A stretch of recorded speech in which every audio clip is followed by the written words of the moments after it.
All right, guys, we'll go ahead and get started. I'm going to see if we can get some more chairs put in the back. I think we need a bigger room for this one, to tell you the truth. So it is a real pleasure for me to introduce Dr. Brian Persing. Dr. Persing is a medical oncologist and hematologist who serves as the Arlene and Mayor Mitchell Chair of Medical Oncology at the University of South Alabama. He's also the Associate Program Director of the fellowship out there. They just expanded to hematology, as I understand. And Dr. Persing and I go way back. And I'll tell you my story of how I met Brian. As a fourth-year medical student at LSU in 2005, nearly 20 years ago, there was a little storm that came through New Orleans called Hurricane Katrina. Some of you might remember. And I ended up as a hurricane refugee in Jackson, Mississippi.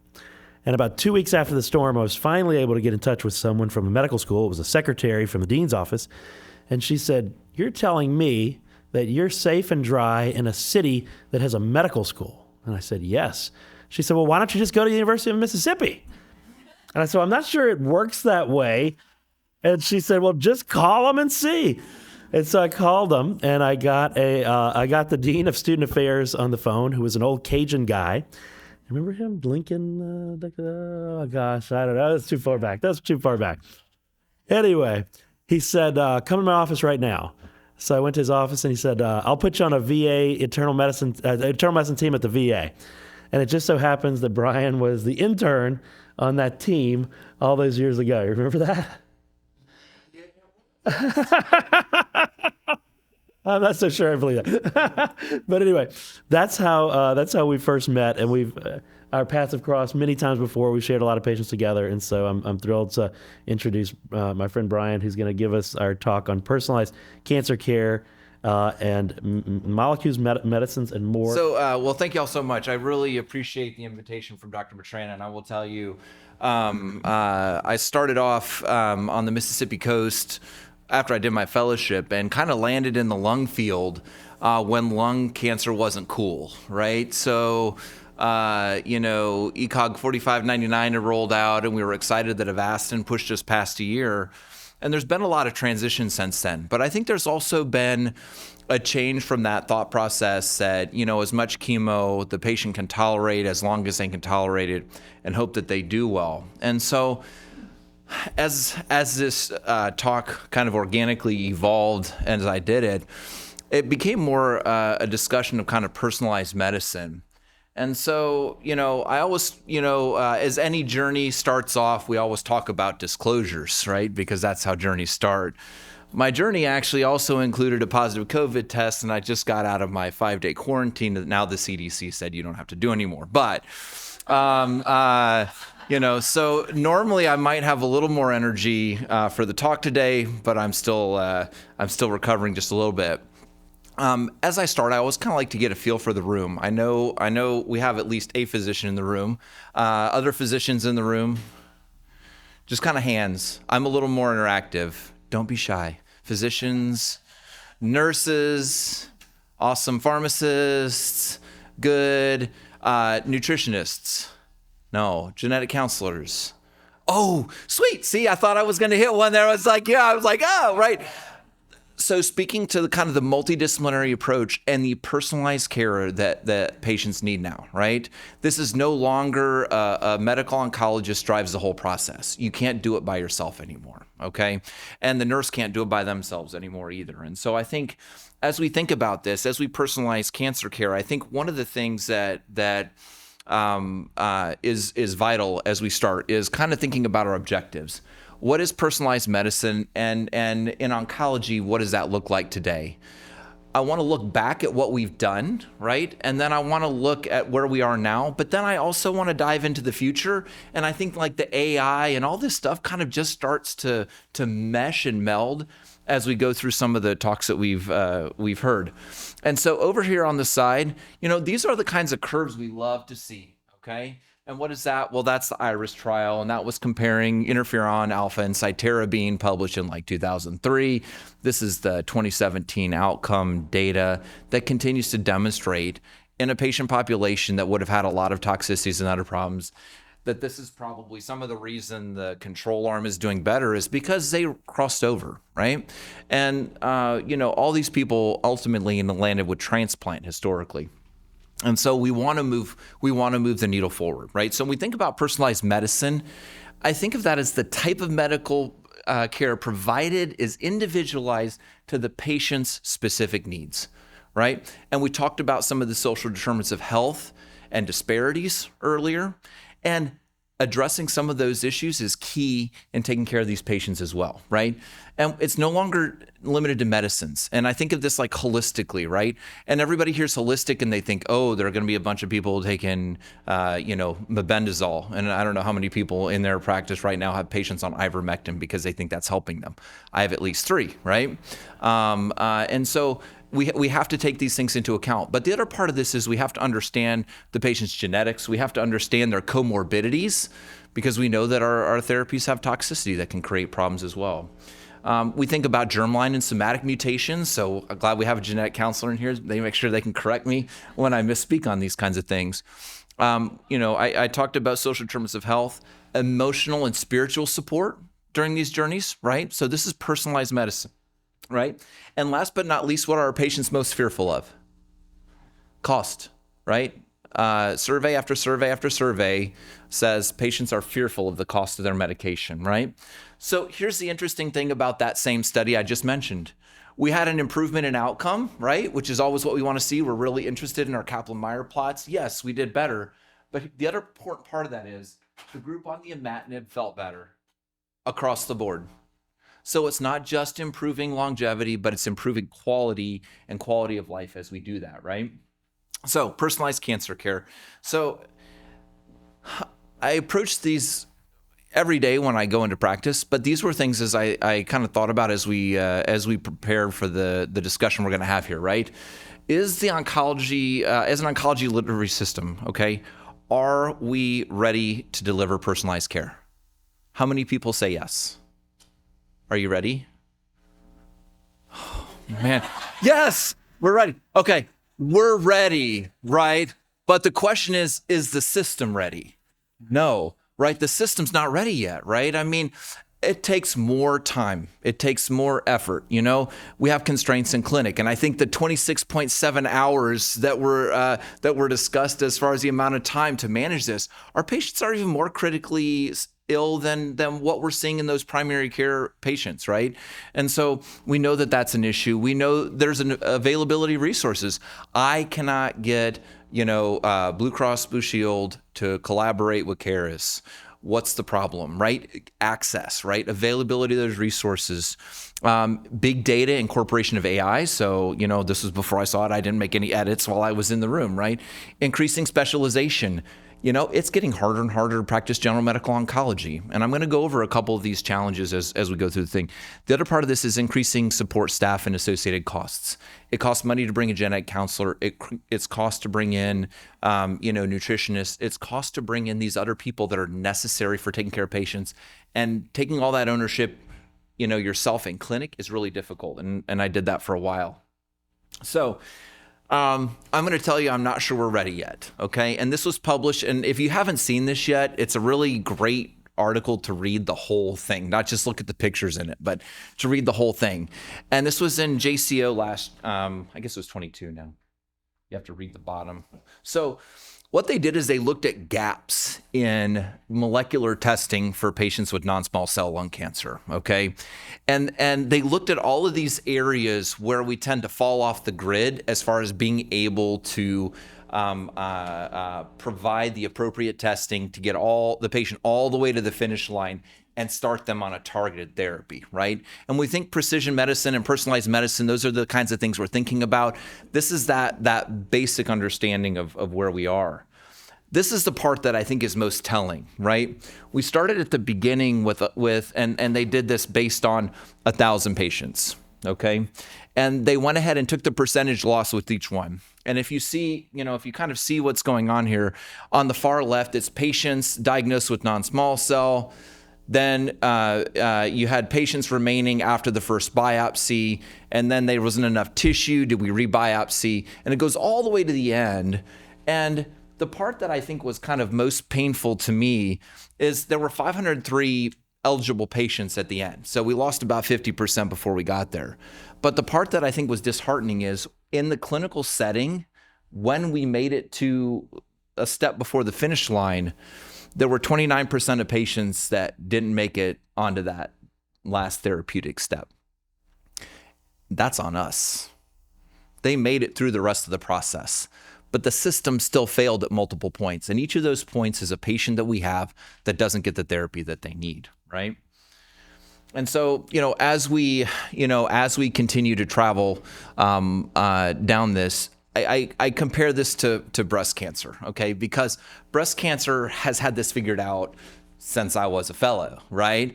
And that is, you had your ER, PR, and HER2 status back before you were willing to make any therapeutic, before you even had a therapeutic discussion with the patient, because there was such a dichotomy between what you did for a HER2 positive, triple negative, or ER positive cancer, or combination of ER HER2 positive, right? And so in lung cancer, we're willing to do that sometimes. And so we'll talk through some of those challenges. How many of us have started in the past? How many people take care of folks with lung cancer in here?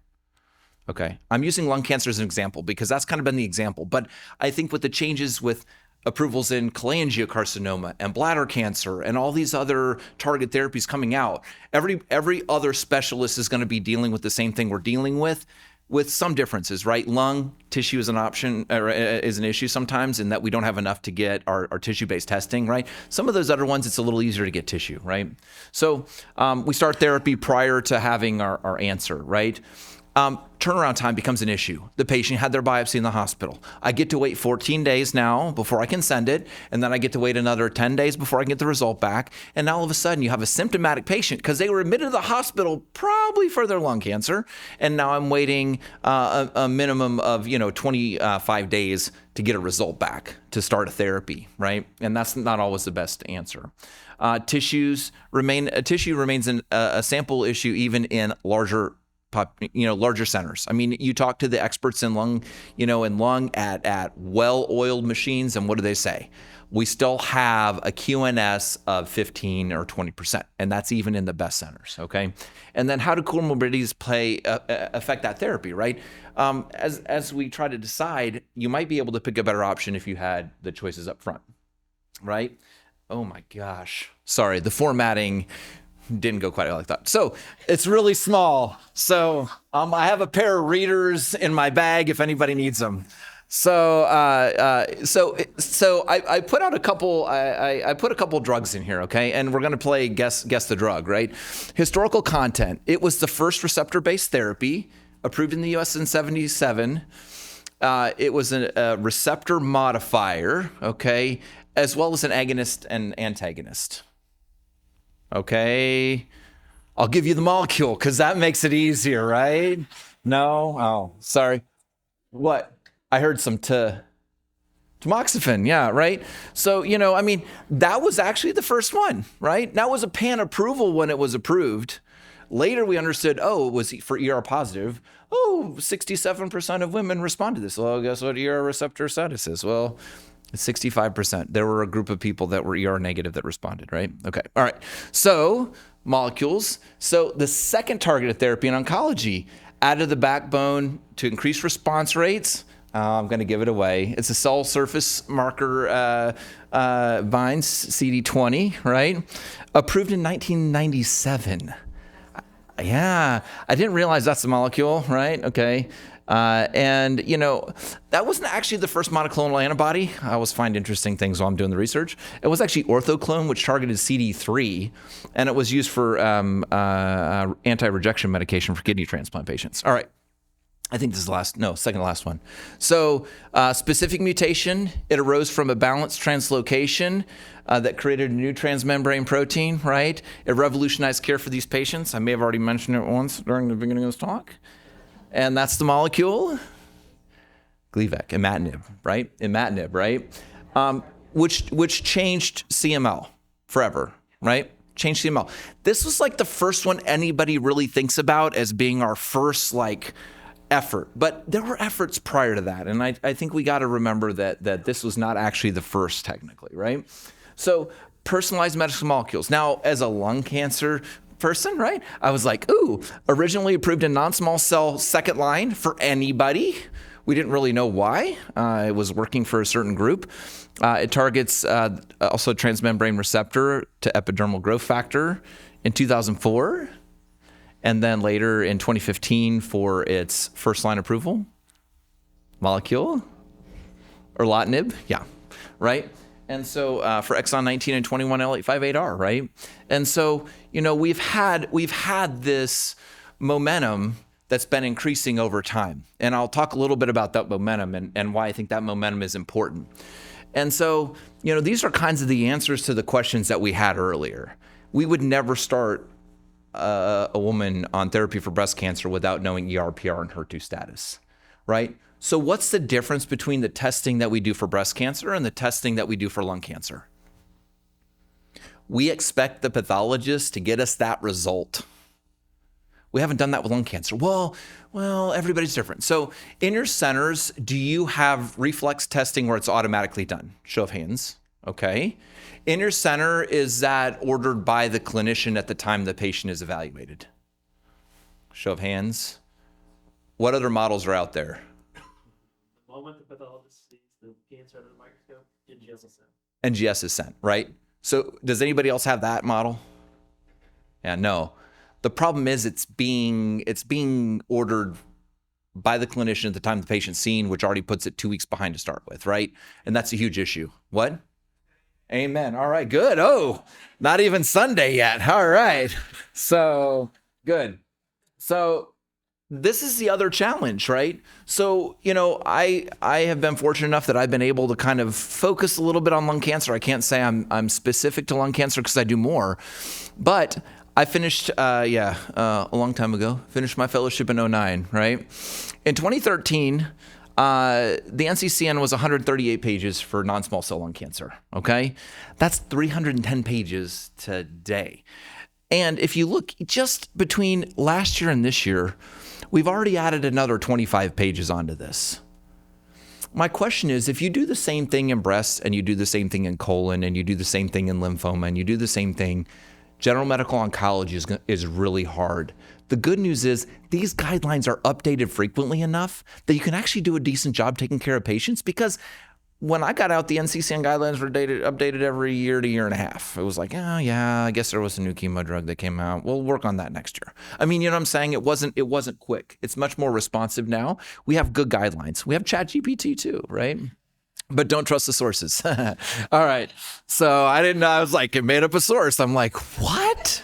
So I thought just my kids did that. So with the advances that we're making right now and incorporating all of this into practice can be really challenging, right? That's one of the biggest challenges, I think, is trying to figure out what's changed. How do I impact my patient population with this? And how do I go back and find the patients that may have this mutation now so I can talk about treating them with this, right? The other problem is, as these indications are very narrow, and as the patient populations represent in lung cancer 1%, 2%, 3% of patients, how much experience does a general medical oncologist have in delivering that drug? Maybe not a lot, right? So we're a little unsure of ourselves. Sometimes it's easier to go with tried and true than it is to go with something that's new and scary and you don't know what to monitor for. And oh my gosh, I have to monitor phosphorus levels now.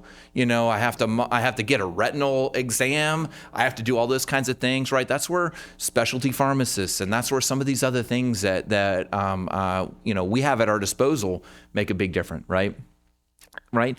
So comfort level isn't there. And then interpreting the NGS reports. What does this mean? Oh, it's an L861Q? What does that mean? And now you're going to these random, case reports and trying to figure out what to do with this data because, it's not always easy to determine what's going on. So somebody's going to have to keep me on time because I always talk long. So I got 10 minutes. All right, we'll move quick. So I did, as I was going through this, I was really interested, how many new FDA approvals have there actually been, right? And I excluded heme from these. I did keep track of the heme, but this was really fascinating. If you look at accelerated versus standard, you can see the number of accelerated approvals is increasing, right? And the number of standard approvals is increasing along with that, right? What kind of approvals are they? If you look, moleculars were really going for a little while, but then all of a sudden immunotherapy kind of kicked in, and then biologics have kind of been stable throughout. All right. But this was the part that I thought I was most concerned about, right? We're getting all these new drugs to market, but this one was recalled. Why did this one get recalled? How many are being recalled? Not a whole lot.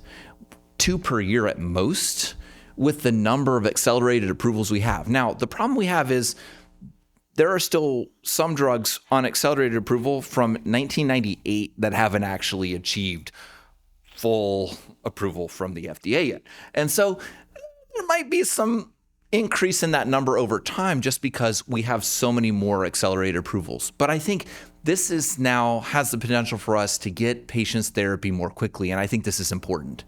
There are not that many where we need to be scared about accelerated approvals. Right. And I think this was when these were first coming out. Everybody was like, I'm not sure about it. It's accelerated approval.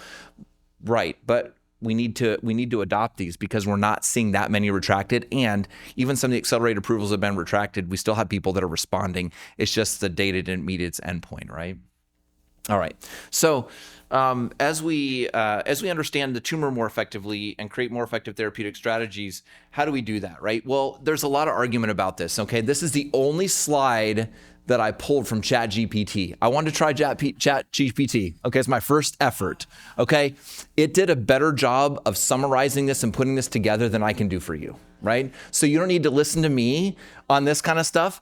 But I said, hey, ChatGPT, tell me about next generation sequencing and the things that it can look at. And it threw these out, right? And I think this is important for us to think about because when we are picking the molecular test and the next generation sequencing for our patients, there are differences between all of the vendors that are out there. Okay, there are some that I really like because they offer PD-L1 by RT-PCR on peripheral blood. That's helpful if my tissue is inadequate, right? And so as we start to pick some of this, understanding the nuances of those different tests can be vital in picking the one that's right for a patient population or for this specific patient. And we've always just kind of had just send off, Gartner 360, just send off Caris, just send off, NeoGenomics. I mean, whatever Foundation One, whatever your test is, that's what you use. But they're all a little bit different in the way that they get that answer. So what I love about this slide is, this is circa, my screen's too small up here. I don't know. It was about 10 years ago now. Half of what we didn't know about lung cancer, right? And that was kind of scary.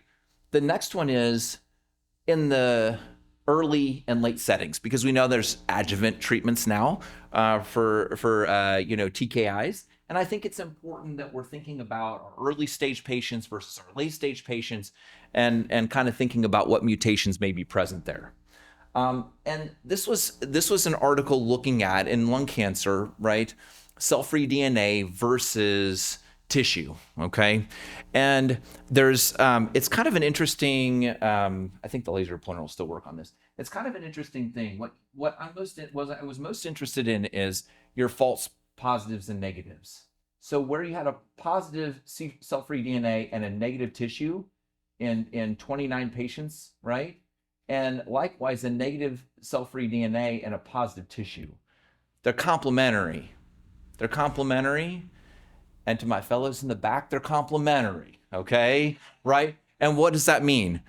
These should be done on patients continuously. There's some argument if you have confirmation via tissue, you don't have to get the plasma, which is okay. I'm okay with that. Am I willing to wait 2 weeks to get that result? Or am I going to get the cell-free DNA at the same time? Could get the same time. Why? Because I can get the results back. This was testing per biomarker. This was testing all 8 approved biomarkers at the time that this was published, okay? And what does that mean? Well, you can see our numbers drop off dramatically when we're actually testing for all 8. That's a problem, right? Because we're really good at single testing. We're not so good at the NGS story. All right. This looks at the testing for each of those, right? And what happens? It drops off if we're not doing NGS. So I think NGS is the standard there. The really fascinating thing, the longer we did it, the faster our turnaround time became. And so we talk about centers with protocol in place already. Hey, it's non-small cell going for NGS, right? Those are the kinds of things that reduce turnaround time. So the other thing on the left side there I thought was really interesting, and that's looking at tissue first, captured 67% and 33%.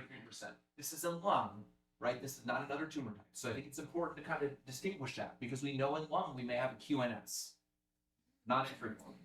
If you look at cell-free DNA first, it actually did a better job of detecting first relative to tissue. Does that mean we should just use cell-free DNA? No.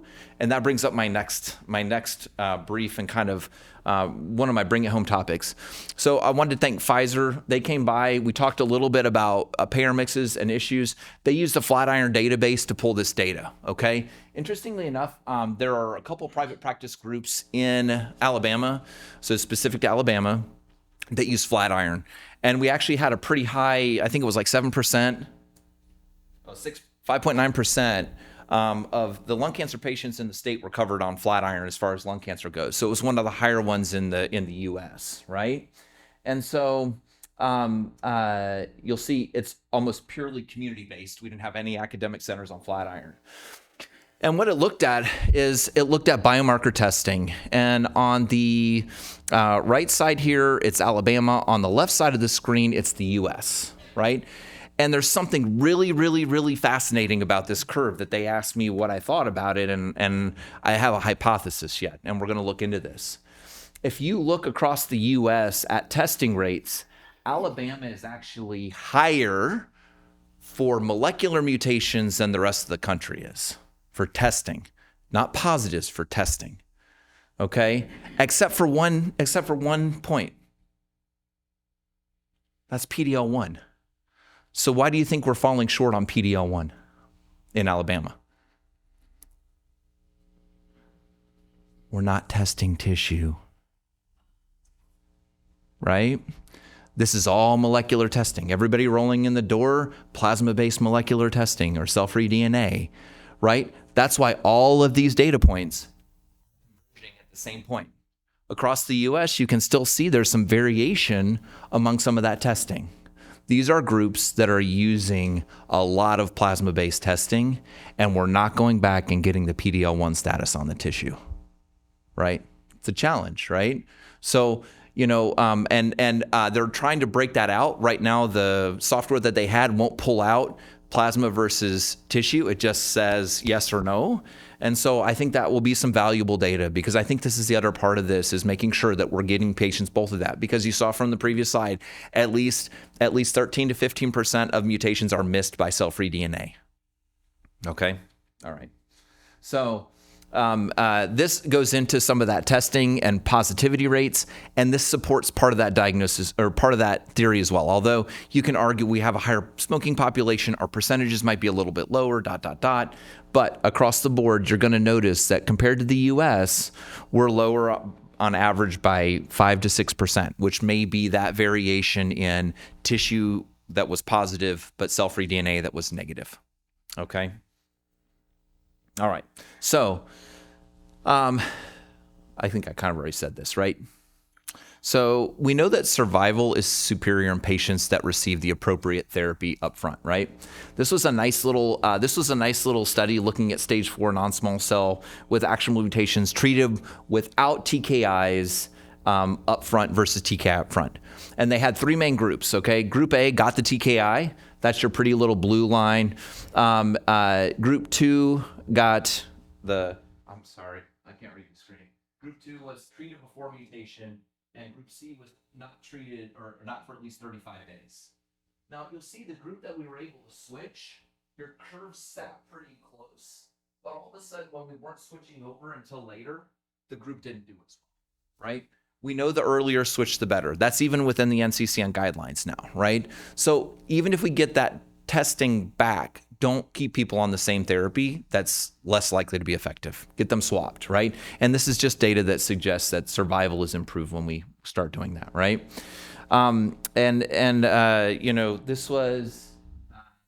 This was Canadian data. Time matters. There's a 5% overall mortality if it takes us longer than 6 weeks to get patients on therapy, right? And who would know more about delays in care than Canada, right? And so,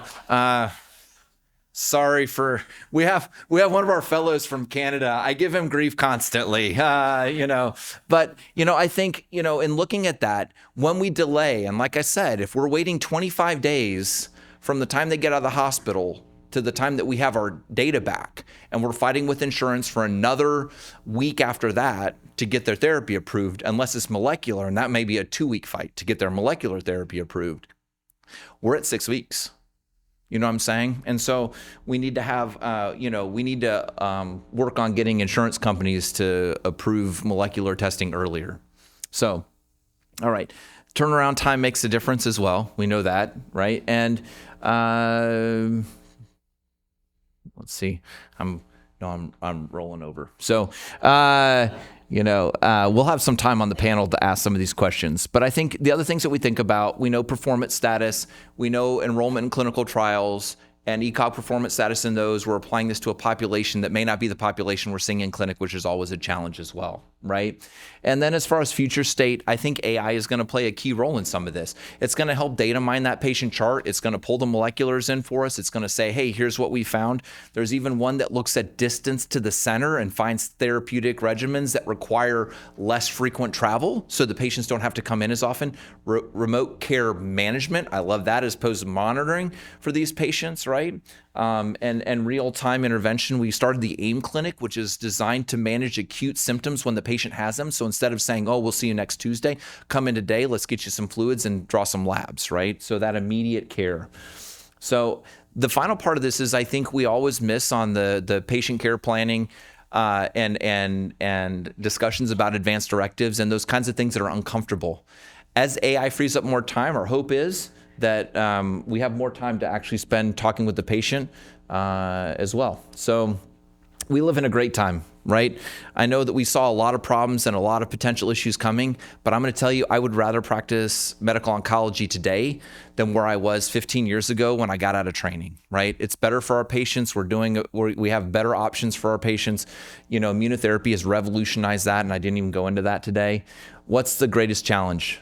I think the greatest challenge is synthesizing the data that's out there and trying to come up with a plan that's most appropriate for the patient. So, thank you.